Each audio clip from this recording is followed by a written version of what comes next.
Assalamualaikum warahmatullahi wabarakatuh. Before starting this presentation, I would like to thank Mr. Muhammad Adriana Ghaffar as a teacher for discussing this regarding the chance of success in the presentation. Good morning, friends. Let me introduce myself. My name is Arif Wicaksono as a moderator and speaker at this presentation. Here we will share the topic of before you begin designing instruction. And we will know this knowledge together. Then let's start it. Instructional and materials design. The discipline of instructional design. Presentation by Group 1. The team, Delsi Happy Regita, Arif Wicaksono, Sofia Ramadhani. Contents. Part 1. Before you begin design instruction, the discipline of instructional design, understanding how people think and learn. Summary. Chapter 1. The discipline of instructional design. What is instructional design? According to Charles Regals, 1983, instructional design is the goal of any design activity is to advise the optimal way to achieve the desired goal. But the science of instructional design is relatively new. Throughout history, a number of individual gave carefully thought to instructional design. For example, the scholar Comenius in 1592,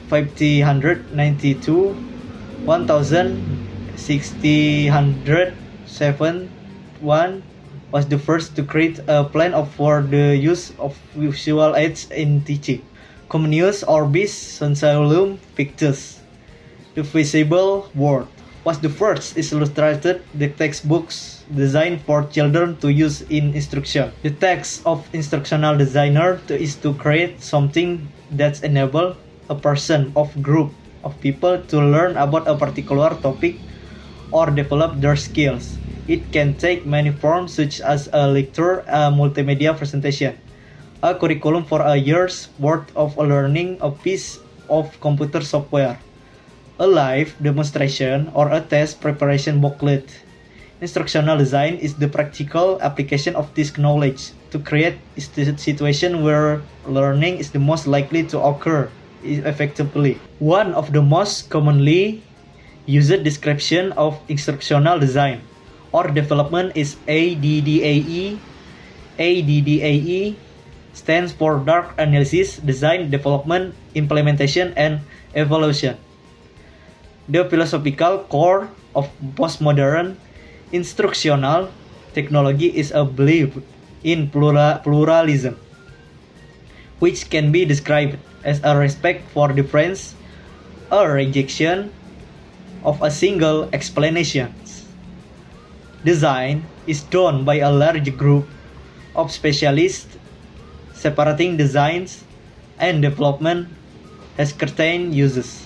One of the most commonly used description of instructional design or development is ADDAE. ADDAE stands for Dark Analysis, Design, Development, Implementation, and Evaluation.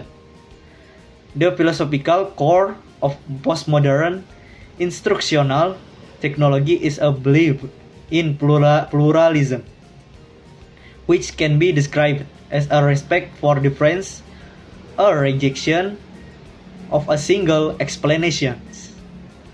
Design is done by a large group of specialists. Separating designs and development has certain uses. 2.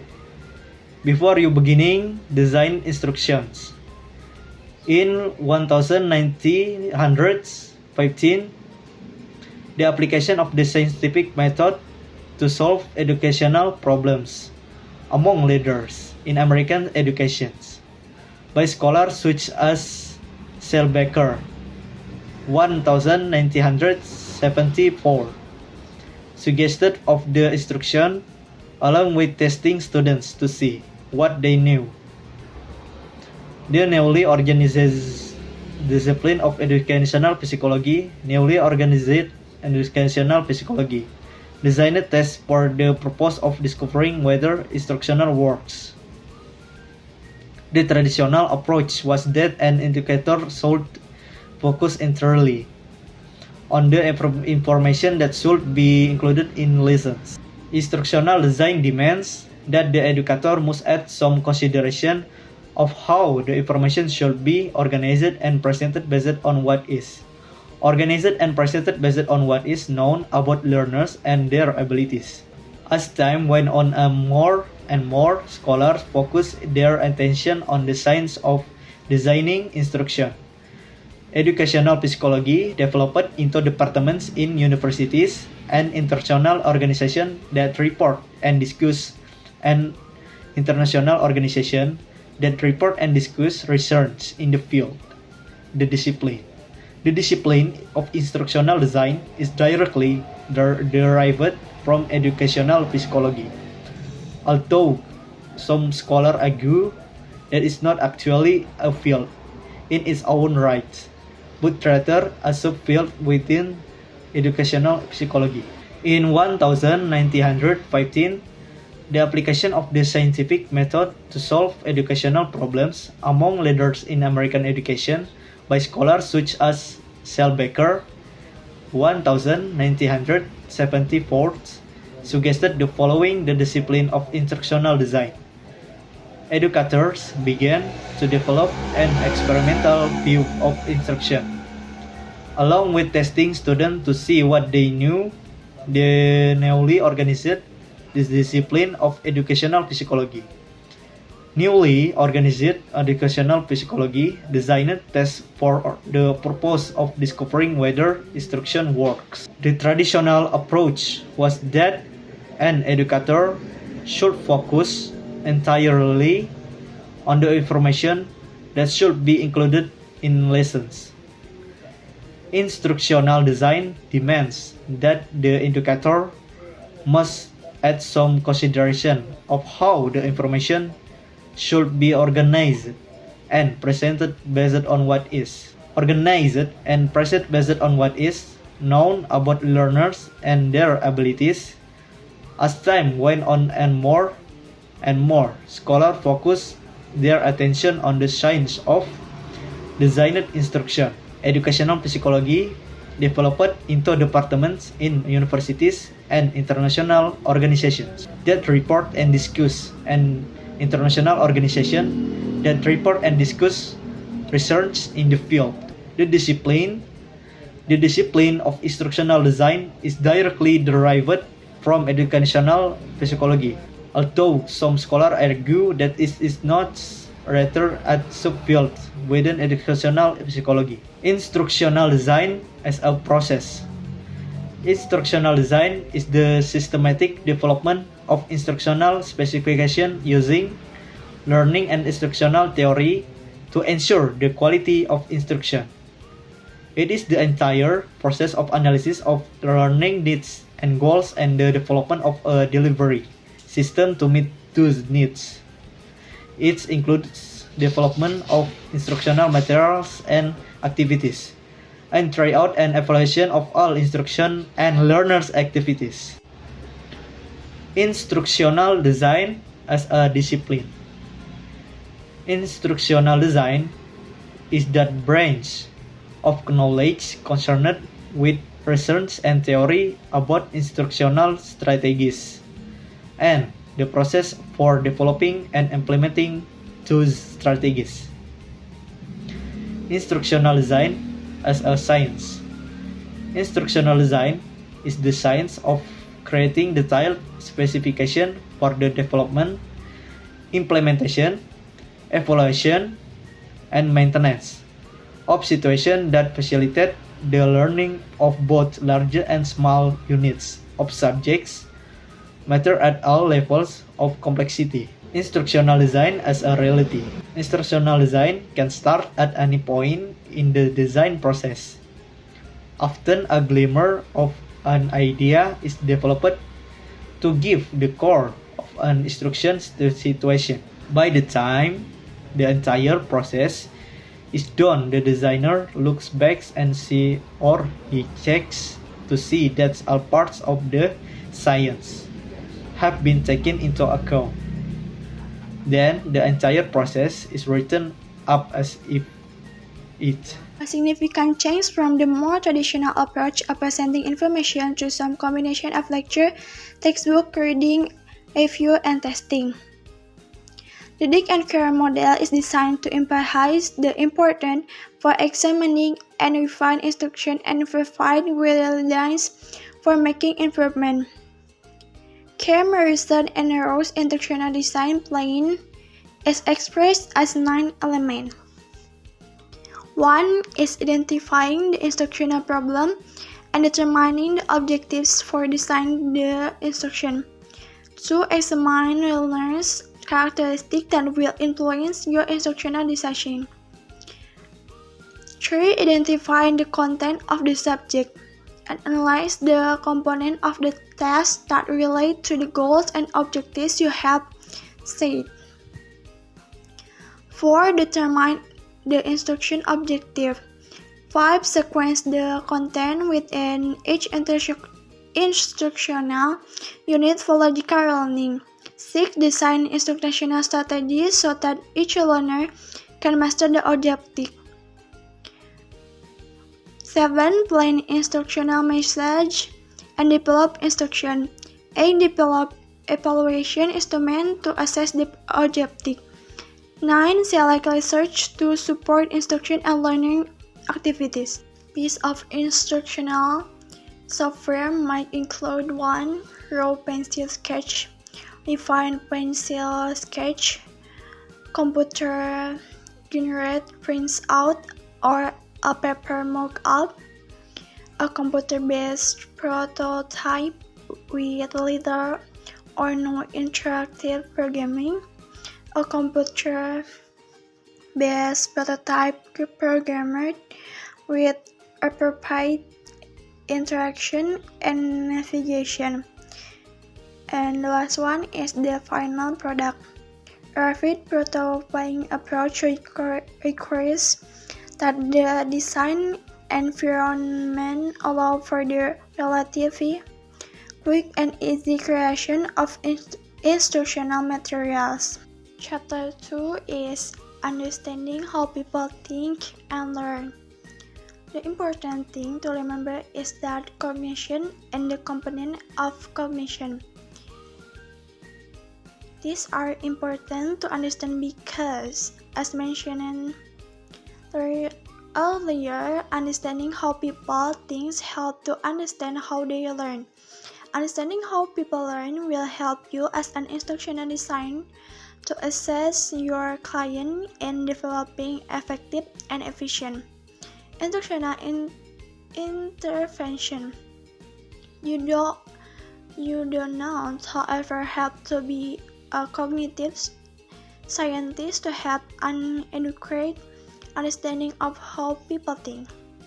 Memory. Memory is much more than just a passive storage system of knowledge. Memory is a set of active processes that encode information. Memory places information into package or packet, making information easier to recall and allowing it to be associated with related items already in memory. Memory also involves storing information. Part of this process is the constant rearranging of what has been stored in order for the new knowledge to be integrated with what has already been stored. Additionally, it allows for locating and retrieving information as it is needed. Mental power. Mental power is the basic energy that supports mental activity. It refers to how much mental work can be performed during a specific period of time. Power can be used to sustain something simple like using a television remote control or something more complex like operating a computer. With either case, the central issue focuses on having enough power on hand to complete the task. In the cognitive domain, power refers to arousal level, concentration span, channel capacity, and mental stamina. Specific cognitive abilities. This function refers to an individual's storage supply of knowledge and skill. These include items such as reading, writing, comprehension, motor skill, and spatial skill. Knowledge is constructed by learners as they attempt to make sense of their experience. Learners, therefore, are not empty vessels waiting to be filled, but rather active organisms seeking meaning. Smart the condition necessary for learning a constructivist environment. One is embedded learning in a complex, realistic, and relevant environment. Two is providing for social negotiation as an integral part of learning. Three is supporting multiple perspectives and the use of multiple models of representation. Encouraging ownership in learning and nurturing self-awareness of the knowledge construction process. Using various approaches through learning. The different approach to learning can provide very useful perspective on how people learn.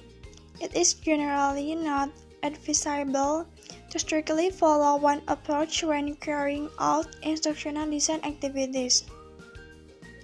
Because every instructional context is different and brings with it different variables that need to be accounted for, such as context, the learners, and the type of learning that needs to occur. No one approach is able to completely account for all of these variables. For successful instructional design to occur, it is critical that instructional design are able to borrow from the different approaches to develop instructional interpretation that take into consideration all of these variables. As mentioned, one variable that is part of every instructional context is the type of learning that needs to take place. Instructional designer must have the ability to identify different types of learning in order to design efficient and effective instructional intervention. Probably the most well-known and used distinction made regarding types of learning is that of learning domains. There are three commonly used learning domains that refer to specific types of learning: cognitive, affective, and psychomotor. The major idea behind the learning domains is that learning can be organized and measured along a continuum from low level to higher level knowledge, attitude, or skills. Executive abilities include such higher order thinking skills as being able to anticipate future needs and planning accordingly. The ability to set priorities and being able to self-correct and regret action.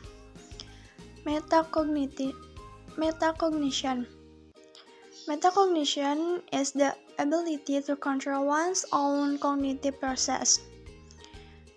It is often referred to as the practice of thinking about thinking.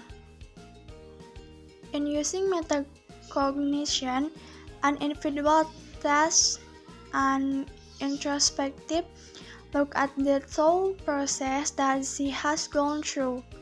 It allows her to critically consider how she arrived at certain ideas, concepts, and thoughts. A modern view on thinking, the shift from philosophy to psychology.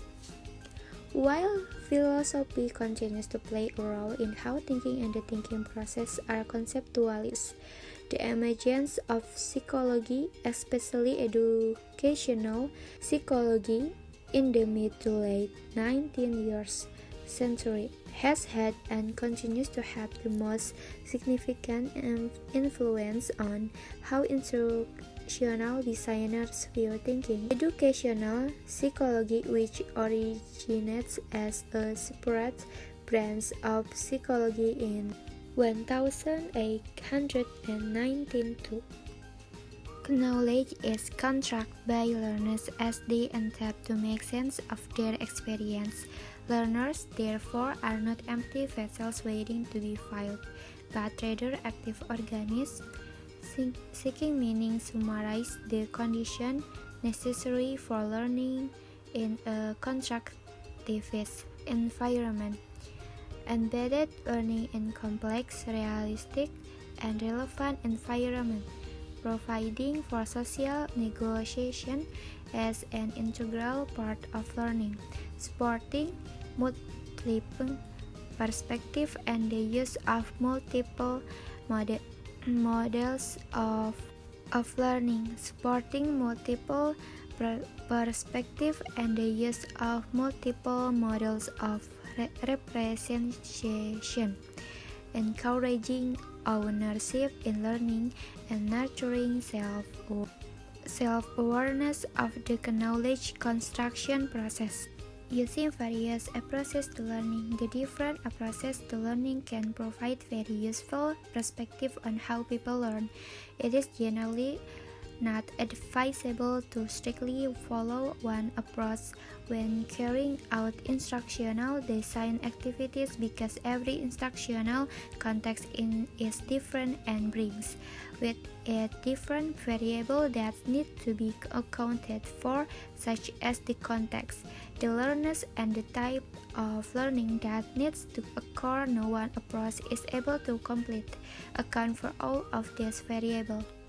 For successful instructional design to occur, it is critical that instructional designers are able to borrow from the different approaches to develop instructional intervention that take into consideration all of these variable types of learning. As mentioned, one variable that is part of every instructional context is the type of learning that needs to take place. Instructional designers must have the ability to identify the different types of learning in order to design efficient and effective instructional intervention. Probably the most well-known and used distinction made regarding types of learning is that of learning domains. There are commonly used learning domains that refer to specific type of learning: cognitive, affective, and psychomotor. The major idea behind the learning domains is that learning can be organized and measured along and continue from low level to higher level knowledge, attitude, or skill. Summary: instructional design is the linking science that applies logic and scientific method to the problems involved in designing and developing instruction. Instructional design developed from the discipline of educational psychology that came into being at the turn of the 20th century. Instructional design became particularly popular with the articulation and acceptance of a general system theory around the 1950. Once problem instructional design faced its long association with strictly behavioristic approaches to teaching. Instructional design scholars have produced models of instructional design or development that describe the process of analysis, design, development, implementation, and evaluation. Recent approaches to the instructional design process include breaking from the tradition of system models in favor of more eclectic approaches that combine the 5 processes of instructional design instead of formally separating them. Two critical factors that foster this type of approach are a postmodern approach to solving a problem and new and relatively easy to use computer-based multimedia production tools, and particularly popular postmodern approach to instructional design is rapid prototyping, which suggests that the final product should be taken through a series of mock-ups that can be evaluated and refined, with each new mockup getting closer to how the final product will look and operate. A potential pitfall of rapid prototyping is an informality that may produce an undisciplined approach to the instructional design problem. For any instructional design problem, careful planning and evaluation are always recommended. Attempt to understand and describe the human mind and how it works can be not throughout history. Consideration of the topic began in ancient times with the writing of the Greek and Roman philosophers and has continued into modern times with the research conducted in psychology, cognitive science, and neuroscience, as the understanding of the human mind and how it works continues to grow. Instructional designers need to be able to continue to determine how this information can be used to positively impact their work. Successful instructional designers know that understanding different and often very divergent perspective and how people think will provide insight into how people learn. This is important because understanding how people learn is a key element in designing successful instructional intervention. Instructional designers who have a solid understanding of how people learn can articulate the basics of various psychological perspectives that describe different approaches to how people learn. This ability allows them to use this knowledge to create instructional intervention that meet the goals of their client. As described in this chapter, behaviors and cognitive and their various branches are two major psychological perspectives that have dominated how learning has been viewed throughout the 20th century and now into the 21st century. These two divergent perspectives provide unique approaches on how learning takes place. Behavior stresses that learning is a result of a change in behavior as a result of experience, while cognitivist stresses that learning is a change in mental representation and association resulting from experience.